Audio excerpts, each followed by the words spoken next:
Hey YouTube, this is Marita from the Nurse Lounge, and today we're going to talk about a topic that was sent to me by some IG followers, and they wanted to know my opinion about starting nursing school. And their concerns were they too old? Was it too late? Or they were not successful in passing their NCLEX, so they have tried a few times. Should they just quit? So that's basically what this video is about, is what should they do about these situations? Should they just go ahead and give in and not pursue their dreams of going to nursing school or continuing to take their NCLEX examination to pass their boards? So my answer to that is simple. They should never give up. If your dream is to be a nurse, whether it's to be an LPN or RN, whether you've already finished the program but you've been unsuccessful on the state boards for your state, then you should not give up. If your dream was to do this, that was a goal of yours, you should continue until you meet your goal, fulfill your dreams.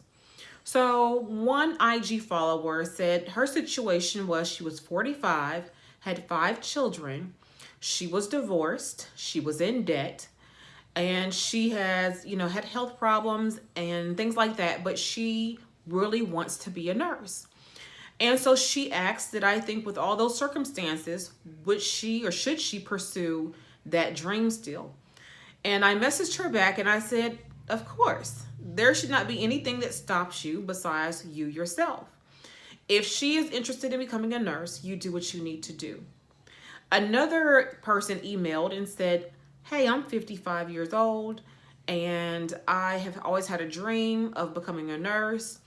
I have been a school teacher for 25 years, but I want to change careers. Do you think this is something I'd be able to do at my age? And again, the answer is yes. If you want to be a nurse, this is your second career in her situation, then still pursue it. There's nothing going to stop you from doing so. The third situation with the NCLEX. So this nurse graduate had finished nursing school in 2015, and now we're in 2019. She has taken the boards 4 times and has not been successful in those 4 times. So she asked, should she just give up or should she, continue to pursue and take those boards? And I said, continue to take the boards. Some of the best nurses I've known did not pass the boards the very first time.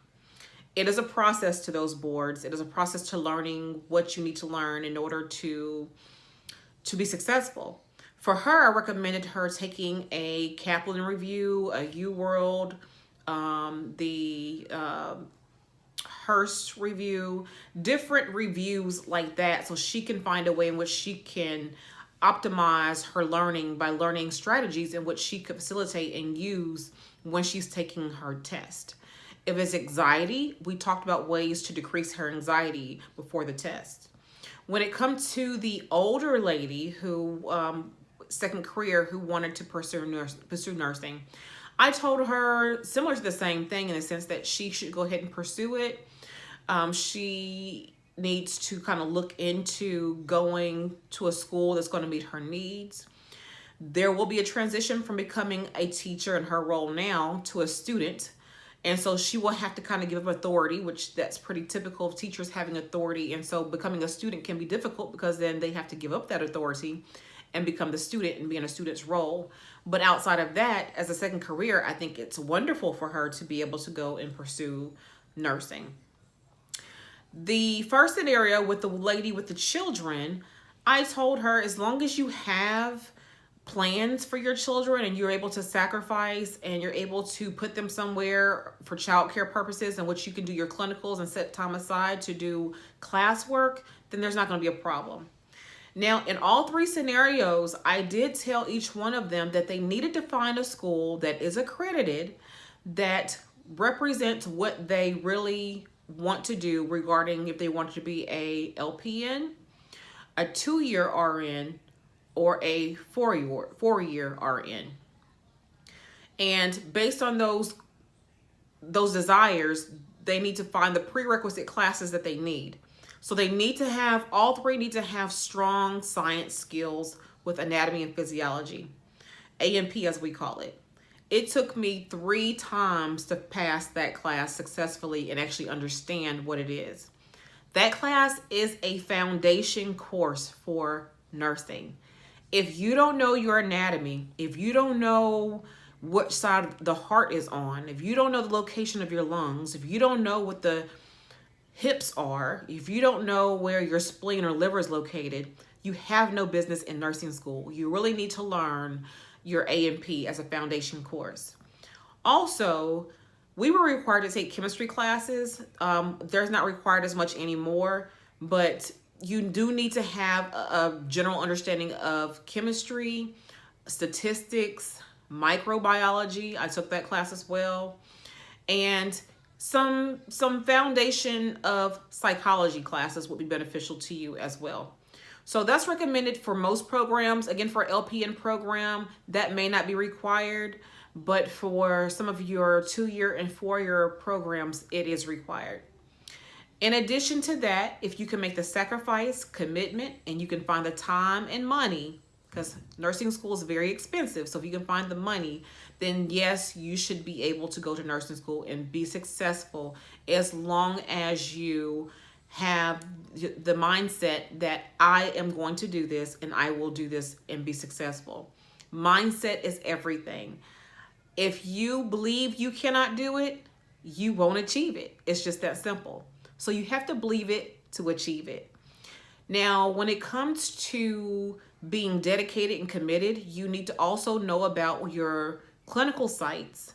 Will you be able to get to your clinical sites in a timely manner if you have children? Who's going to keep your children? Clinicals can go from 8 to 12-hour days.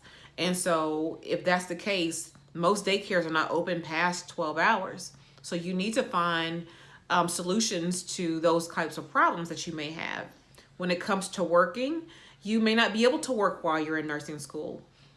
So you want to be able to have a plan lined up to have money coming in or have saved money where you can still live, not per se your lifestyle, but still be able to take care of your bills minimally with your house, your car, your lights and things like that, so that you can take care of yourself while you're in nursing school and not be homeless. I've actually met some students who were homeless, unfortunately, and lived in their car while they attended nursing school. I'm sure that situation created great concerns and problems for them, as well as just put them in a different mental mindset, because they had to focus on, where am I going to sleep tonight? And it's winter time and it's cold. So imagine having to sleep in your car in the winter time and then get up and go to clinical the next morning or go to class the next morning. So hopefully, if you were someone who were thinking about, should I go? Should I not go? Am I too old? Do I have too many children? Do I have the time? Hopefully this video has been insightful for you and you can say, yes, I can go to school. And take it from me, I have a whole other degree in psychology before I decided to go to nursing school. So it's a second degree for me. Nursing is a second degree.